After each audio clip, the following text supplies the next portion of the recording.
DSC preparation కి మిగిలిన తక్కువ సమయాన్ని డిఎస్సి 2024 యాప్ లేదా DSC2024.com తో జాబ్ ని సాధించండి.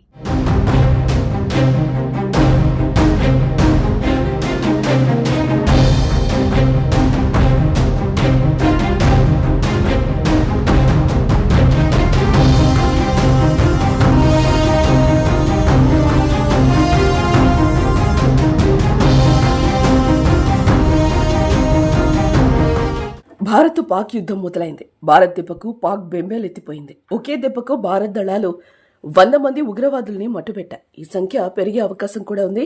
పహల్గాం ఉగ్రదాడికి ప్రతీకార చర్య ఉంటుందని చెప్పి మరీ దాడి చేసింది. మంగళవారం అర్ధరాత్రి 1:44 ఆపరేషన్ సింధూర్ పేరుతో భారత్ మెరుపు దాడులు చేసింది. Indian army, Indian navy, Indian air force త్రివిధ దళాలు కలిసి పాక్పై విరుచుకుపడ్డాయి. ఐరాస నిషేధించిన 9 ఉగ్ర స్థావరాలపైన భారత్ ఈ దాడులు చేసింది. ముజఫరాబాద్ లో 2 దాడులు చేసింది. బహవల్పూర్ లో 3వ దాడి చేసింది. కోట్లీలో 4వ దాడి, చెక్అమ్రూలో 5వ దాడి, గుల్పూర్లో 6వ దాడి, బింబర్లో 7వ దాడి, మురిడ్కేలో 8వ దాడి, సియాల్కోట్లో 9వ దాడి చేసినట్లు భారత్ ప్రకటించింది. ధ్వంసం చేసిన 9 లక్ష్యాల్లో బహవల్పూర్లోని జైషే మహమ్మద్ ప్రధాన కార్యాలయం, మురిద్కేలోని లష్కరే తోయిబా స్థావరం కూడా ఉన్నట్టు తెలుస్తోంది. పిఓకేలో ఉన్న ఈ ఉగ్ర స్థావరాలను భారత్ ముందుగా గుర్తించి గురి చూసి కొట్టింది. భారత్ దెబ్బకు మొత్తం 100 మంది ఉగ్రవాదులు హతమైనట్టుగా తెలుస్తోంది. ఈ దాడుల్లో త్రివిధ దళాలకు చెందిన ఖచ్చితత్వంతో కూడిన దాడి ఆయుధ వ్యవస్థలను ఉపయోగించినట్లుగా విశ్వసనీయ వర్గాలు తెలిపాయి. లక్ష్యాన్ని ఛేదించి విధ్వంసం సృష్టించే కామికేజ్ డ్రోన్లు కూడా ఈ దాడిలో వినియోగించినట్లుగా సమాచారం. ఈ దాడిలో పాకిస్తాన్ సైనిక స్థావరాలకు ఎలాంటి హాని కలిగించలేదు. పాక్ సైన్యాన్ని లక్ష్యంగా చేసుకోలేదని రక్షణ మంత్రిత్వ శాఖ విడుదల చేసిన ఒక ప్రకటనలో పేర్కొంది.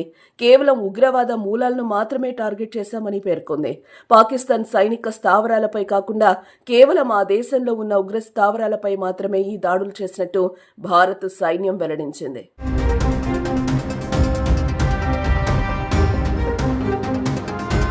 ప్రధాని నరేంద్ర మోదీ ఈ ఆపరేషన్ ను స్వయంగా పర్యవేక్షించారు. ఆపరేషన్ ముగిసిన వెంటనే జాతీయ భద్రతా సలహాదారు అజిత్ దోవల్, అమెరికా జాతీయ భద్రతా సలహాదారు మరియు విదేశాంగ కార్యదర్శి మార్కో రుబియోలతో ఫోన్లో మాట్లాడి తీసుకున్న చర్యల గురించి వివరించినట్లు సమాచారం. ఆపరేషన్ సింధూర్ పై పూర్తి వివరాలతో కూడిన ప్రకటనను సైన్యం త్వరలో విడుదల చేయనుంది. భారత్ మెరుపు దాడితో రగిలిపోయి బోర్డర్లో పాక్ కాల్పులకు దిగింది.